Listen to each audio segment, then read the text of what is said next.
नमस्ते। कभी सोचा है कि अगर किसी की पूरी दुनिया एक ही तूफान में तबाह हो जाए तो वो किससे मदद मांगेगा? आज हम एक ऐसे ही किसान की कहानी सुनेंगे जिसने मदद के लिए सीधा ईश्वर को ही एक चिट्ठी लिख दी। ये कहानी आस्था, इंसानियत और हाँ, एक ऐसे मोर की है जो सबको हैरान कर देती है। तो सवाल यही है कि जब किसी के अटूट विश्वास का जवाब तो मिलता है, पर किसी और ही तरीके से, तब क्या होता है? क्या कभी-कभी हमारी आस्था ही हमें सच देखने से रोक देती है? चलिए इस दिलचस्प कहानी में गहराई से उतरते हैं। कहानी का हीरो है लेंचो, एक बहुत ही मेहनती किसान। उसकी पूरी जिंदगी, उसके परिवार का पेट, सब कुछ उसकी मक्के की फसल पर ही तो टिका है। वो पहाड़ी पर बने अपने अकेले घर से अपने खेतों को देखता है और उसका दिल उम्मीदों से भरा हुआ है। शुरुआत में तो सब कुछ एकदम बढ़िया लग रहा होता है। खेत लहलहा रहे हैं और लेंचो को पूरा यकीन है कि इस साल फसल जबरदस्त होगी। उसे बस एक चीज का इंतजार है, एक अच्छी बारिश जो उसकी उम्मीदों को सच कर दे। और फिर बिना किसी चेतावनी के सब कुछ पलट जाता है। जिसे लेंचो बारिश की बूंदें समझ रहा था, वो असल में बर्बादी का तूफान बन जाता है। आसमान से गिरते ओले देखने में तो चांदी के सिक्कों जैसे थे, पर वो असल में उसकी सारी उम्मीदों को तोड़ रहे थे। सिर्फ 1 घंटे के अंदर लेंचो की दुनिया उजड़ जाती है। खेत ऐसे सफेद हो गए थे मानो किसी ने नमक बिछा दिया हो।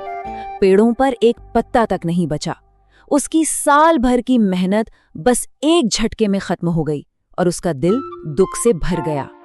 इस पूरी तबाही के बाद जब लगता है कि अब कोई उम्मीद नहीं बची है, लेंचो हार नहीं मानता। उसके दिल के किसी कोने में अभी एक ही आस बाकी थी, एक ऐसा विश्वास जो हिल नहीं सकता था। देखिए, लेंचो का विश्वास कोई मामूली विश्वास नहीं था। वो एकदम बच्चे जैसा सच्चा और पक्का था।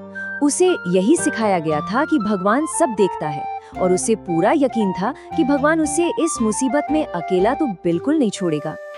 तो वो क्या करता है? वो किसी से शिकायत नहीं करता, न ही किसी इंसान से मदद मांगता है। वो सीधा सबसे बड़ी ताकत से बात करने का फैसला करता है। और उसका तरीका था भगवान को एक चिट्ठी लिखना। अपनी चिट्ठी में वो एकदम साफ साफ लिखता है कि उसे क्या चाहिए। उसे अपने खेत दोबारा बोने और अगली फसल तक परिवार का गुजारा चलाने के लिए पूरे 100 पैसों की जरूरत थी। एकदम सीधी सपाट बात। और लिफाफे पर वो पता क्या लिखता है? बस एक शब्द, ईश्वर को। ये दिखाता है कि उसका विश्वास कितना गहरा था। उसे किसी और पते की जरूरत ही महसूस नहीं हुई। उसे पक्का यकीन था कि ये चिट्ठी अपनी मंजिल तक पहुंची जाएगी। अब कहानी का सीन बदलता है और हम पहुंचते हैं पोस्ट ऑफिस। यहीं पर लेंचो की चिट्ठी आती है। एक डाकिया जिसने अपनी पूरी नौकरी में ऐसा पता कभी नहीं देखा था, हंसते हंसते ये चिट्ठी अपने बॉस यानी पोस्टमास्टर के पास ले जाता है। पोस्टमास्टर भी पहले तो खूब हंसता है, लेकिन फिर एकदम से वो सीरियस हो जाता है। वो लेंचो के इस अटूट विश्वास से इतना इम्प्रेस होता है कि वो सोचता है इस आदमी का विश्वास टूटना नहीं चाहिए। और बस उसी पल पोस्टमास्टर ने एक फैसला कर लिया।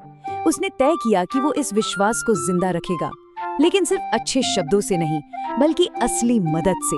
और इसके लिए पैसे चाहिए थे। पोस्टमास्टर ने इस काम को दान का कार्य कहा। उसने अपनी सैलरी का एक हिस्सा दिया, अपने साथ काम करने वालों से पैसे मांगे और कुछ दोस्तों से भी मदद ली।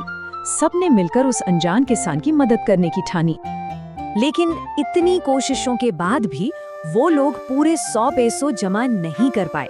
वो सिर्फ 70 पैसों ही इकट्ठे कर सके, जो लेंचो की मांगी हुई रकम के आधे से थोड़ा ही ज्यादा था। पोस्टमास्टर ने वो पैसे एक लिफाफे में रखे और लेंचो के पते पर भेज दिए। और मजे की बात यह है कि चिट्ठी में उसने साइन की जगह सिर्फ एक शब्द लिखा, ईश्वर, ताकि लेंचो का विश्वास बना रहे कि मदद सीधी ऊपर से ही आई है। अगली संडे लेंचो पोस्ट ऑफिस आता है। उसे पूरा यकीन है कि उसके लिए चिट्ठी आई होगी। डाकिया खुद उसे वो लिफाफा देता है और पोस्टमास्टर अपने ऑफिस के दरवाजे से ये सब देखकर एक गहरी संतुष्टि महसूस कर रहा होता है। और अब आता है कहानी में एक मजेदार हिस्सा। लेंचो को पैसे देखकर जरा भी हैरानी नहीं होती, बिल्कुल भी नहीं। उसका विश्वास इतना पक्का था कि उसे यही उम्मीद थी। उसके लिए ये कोई चमत्कार नहीं था, ये तो होना ही था। पर जैसे ही वो पैसे गिनता है, उसका चेहरा बदल जाता है।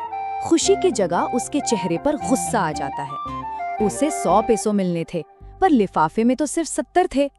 उसे पूरा यकीन था कि भगवान से तो कोई गलती हो ही नहीं सकती। गुस्से में भरा लेंचो तुरंत एक और चिट्ठी लिखने बैठ जाता है।